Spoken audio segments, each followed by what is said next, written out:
Durante décadas, el rostro de Julio Alemán fue sinónimo de confianza, presencia y autoridad.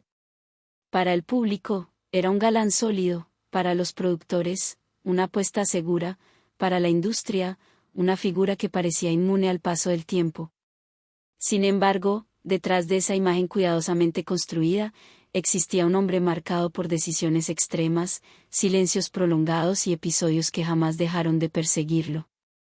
Su historia no es únicamente la de un ascenso fulminante ni la de una caída pública, sino la de una vida atravesada por la violencia, el amor llevado al límite y una despedida lenta, lejos del brillo que alguna vez lo rodeó. Después de más de 55 años de carrera, cuando muchos creían que su nombre ya pertenecía al pasado, Julio Alemán volvió a aparecer ante las cámaras en una entrevista íntima y reveladora. Su tono era sereno, pero firme, como siempre había sido. Apenas un mes después de ese regreso mediático, decidió hablar con una franqueza que sorprendió incluso a quienes lo conocían de cerca.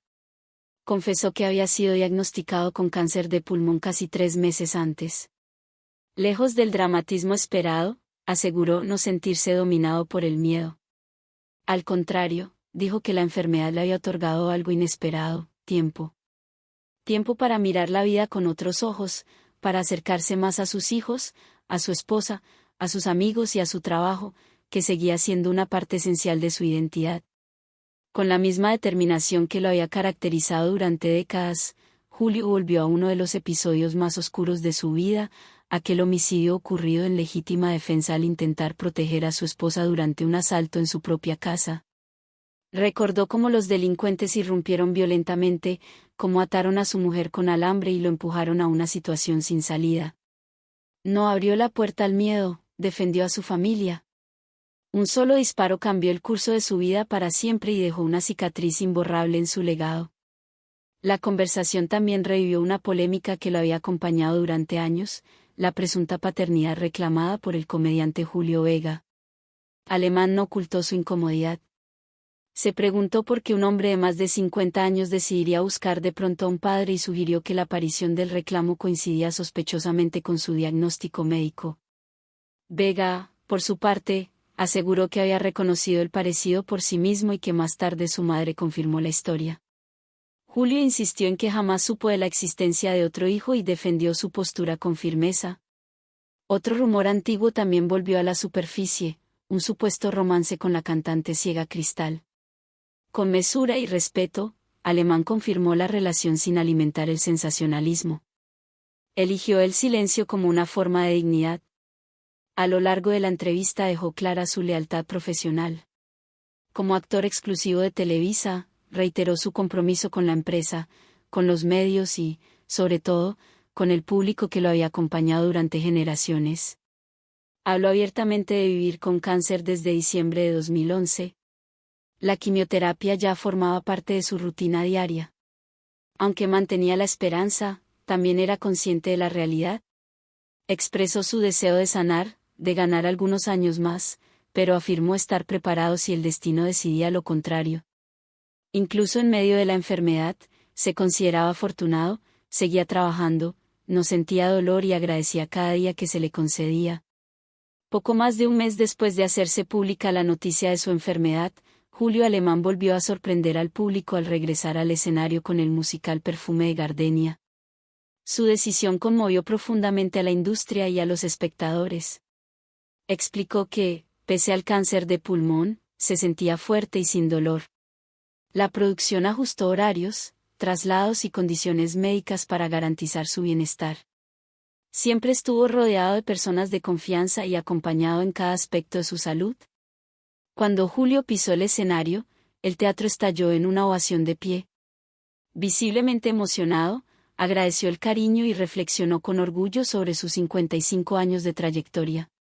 Dijo que, después de todo ese tiempo, podía afirmar algo poco común en el medio artístico: no tenía enemigos declarados. Para él, esa era una verdadera riqueza construida con respeto y dignidad. Las funciones posteriores fueron especialmente emotivas, con seguidores esperando afuera del teatro solo para verlo pasar. Mucho antes de los aplausos, la historia de Julio Méndez Alemán había comenzado en circunstancias humildes.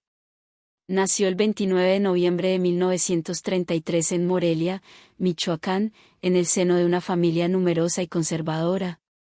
Fue el octavo de 11 hijos de José Méndez Velázquez, gerente bancario, y Otilia Alemán, ama de casa. Las dificultades económicas obligaron a la familia a mudarse a la Ciudad de México en busca de mejores oportunidades. La estabilidad nunca fue garantizada.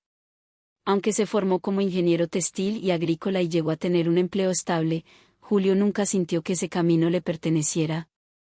La actuación lo había llamado desde niño, no solo como oficio, sino como una forma de habitar múltiples vidas. En contra de los deseos de su madre, se inscribió en la Academia de Andrés Soler. Renunció a la seguridad para seguir una intuición que lo definiría.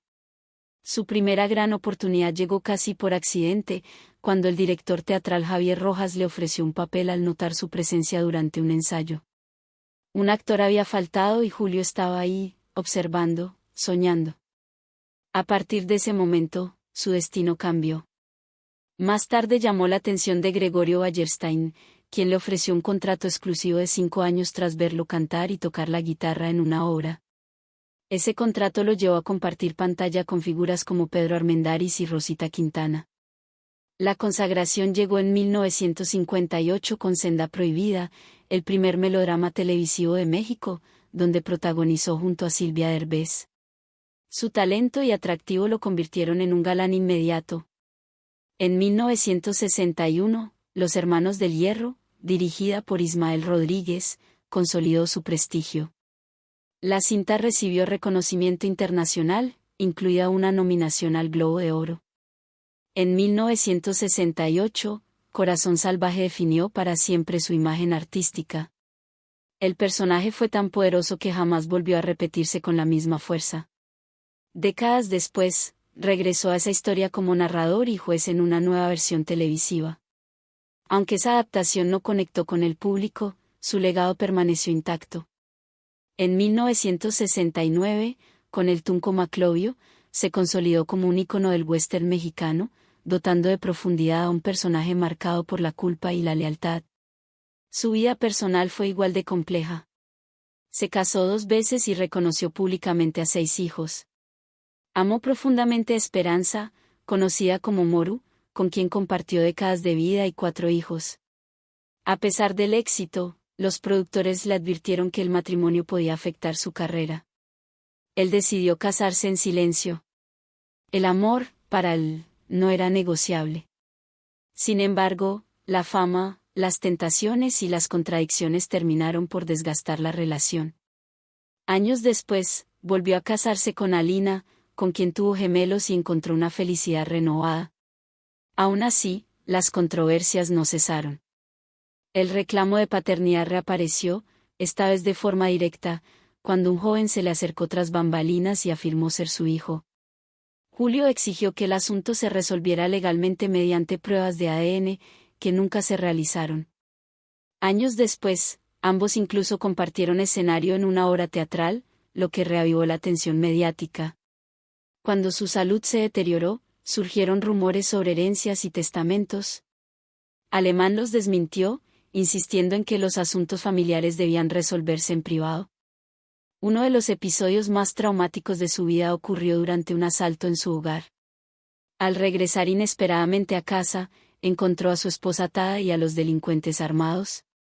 Fue golpeado y amenazado. En medio del caos, actuó por instinto para proteger a su familia. Un disparo terminó con la vida de uno de los atacantes.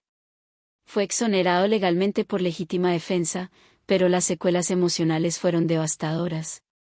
La familia vivió bajo amenazas constantes hasta que decidió enfrentar el miedo y recuperar su libertad.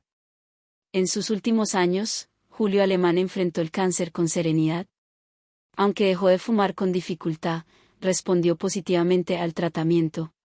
Rodeado de su familia, continuó trabajando y agradeciendo cada día. Encontró su mayor orgullo no en la fama, sino en ser padre y abuelo.